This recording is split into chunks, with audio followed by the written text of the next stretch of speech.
Hello and welcome to day 16 of the Consistently Creative Challenge. My name is Dija. I'm an actor, a filmmaker, and I've been teaching art programs to underserved youth for the past 2 decades. And I created this challenge for myself to up level my creativity, my consistency, and the Lord put you on my heart that there are people that He wants to work through and create through, just to share the journey and do it alongside with you. Today, what I want to talk about is something that when I started to understand it, it really, really, really helped me not to feel so discouraged. It helped me to just really understand the process. When people say trust the process, well, there's a creative process as well. And so I want to take you through the steps of the creative process. One thing I want to say is that ultimately you want to find your own creative process, but there's some general things that we all go through when we're in the creative process. And so I want to share those with you. And when I started understanding this, it really helped me just to be more patient with myself and trust what was going to happen. And I mean, obviously, doing this for so many years, I can see the pattern that have emerged when I'm doing creative projects. Hopefully, throughout this challenge, what I want for you is to develop your own creative practice. And when you have a creative practice, you can work on your process.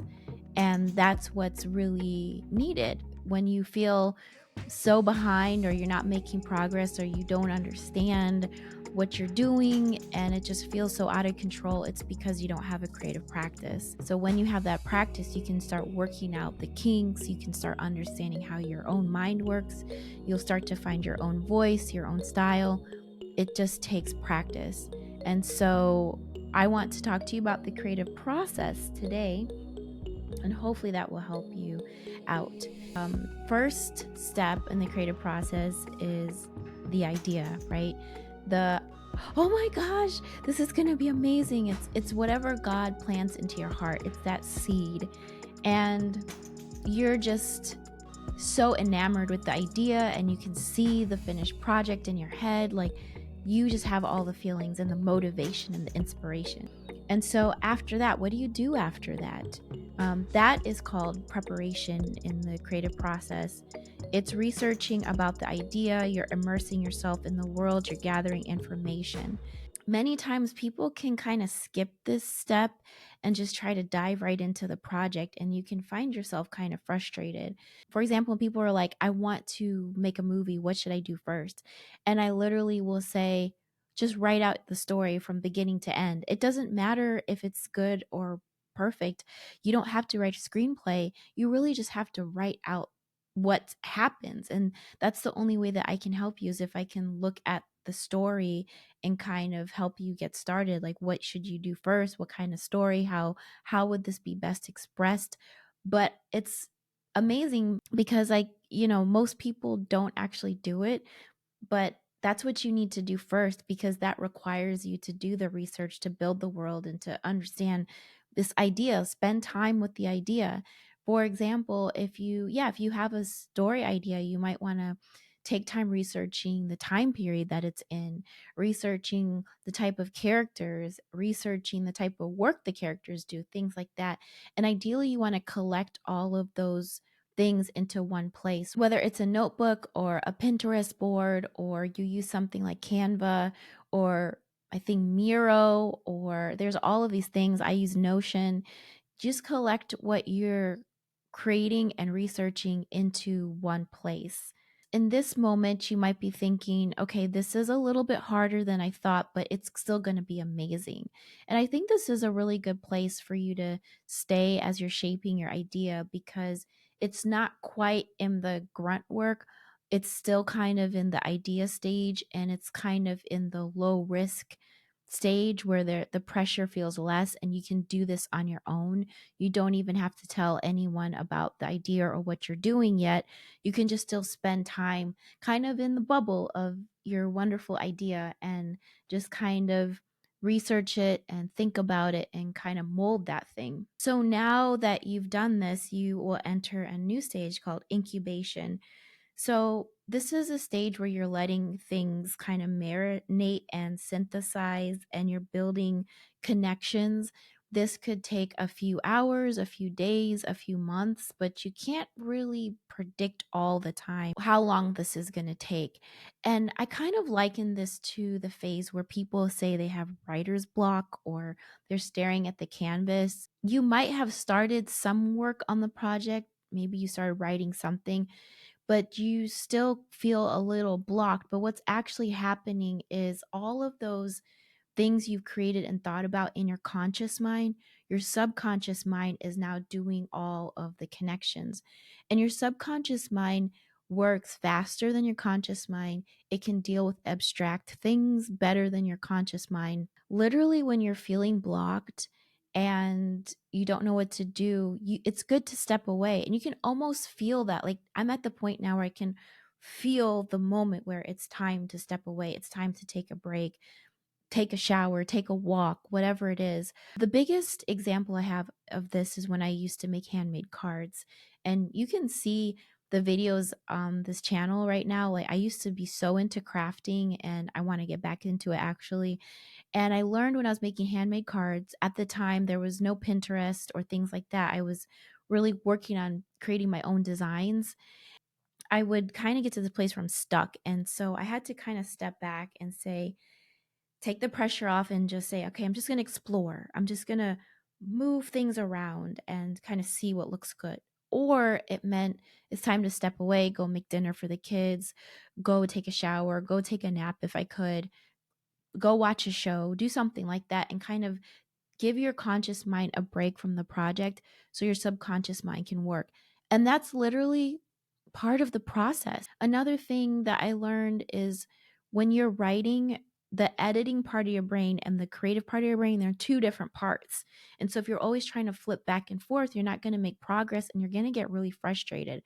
And so when I learned that, I learned to be really careful when I'm writing, is to be conscious of what am I doing right now? And sometimes it's about get that first draft out, get the first draft done, because they say writing is in the rewriting, but it's really true. You really need to get that first draft out so that you can mold it and work over it. I remember we were doing a film competition and we spent so much time talking about the story. And I'm like, time is running out. We need a script. So I remember I just pulled myself away, wrote out something, and I was like, at least we'll have something to critique and something to do feedback so we can move forward. And it's so powerful when you can get to the place where you're like, I just got to get the first draft done. I just got to get this out without trying to edit yourself or hold yourself back. You just want to go into that creative mode and get into the zone, like we talked about before. In one of our other days, we talked about what is that flow and how do you get into it. And that's ultimately where we want to go when we're creating. The feelings during the incubation stage can definitely say, this is hard, I suck, this sucks, the whole idea sucks, everyone else is doing this thing, what am I doing, who do I think I am, all of those things. And I really wonder if those feelings are really the conscious mind freaking out as it hands things over to the subconscious mind. It's so unknown, it's like so unpredictable about when the time is going to come when everything's going to make sense. Understand as part of the process and don't be afraid of it. And I want to encourage you that when you hit this point, don't just abandon the idea and feel like it's no good. That's not true. It just needs time. When you step away from your project, go do something that is almost self-care. Like, go do something that is inspiring to you, whether it's watching a movie that you like, or cooking a meal, or just going out to dinner with friends. Maybe a conversation or something will help you out and get you to the next phase, illumination. And this is the moment after you've incubated for a while, and it might send you back into action and creativity. This is the aha moment. This is the eureka moment. This is, oh my gosh, it makes sense. I know exactly what my story needs. I've figured out the problem in this thing that I'm trying to make. This is a wonderful feeling if you've ever felt that before. It's like, oh, it's all making sense. And that's literally when your subconscious mind has done the work and kind of brings it back to your conscious mind. And all of a sudden everything makes sense. But it really just took that time. It could literally be sleeping on it and you wake up in the morning, you're like, oh, I got it. And so when I talked about those cards, when I was making those cards, 100% of the time I was able to solve the problem if I just kept at it. And when I say kept at it, you're also keeping at it when you take a break. You just need to be moving your mind into the direction of completion. So you're not taking a break just to abandon it. You're not taking a break just to be like, okay, well, maybe I wasn't meant to do this. No, you're taking a break because you know it's just part of the process. I want you to be okay with that moment where we've termed as writer's block. It's not really that, it's just part of the incubation process.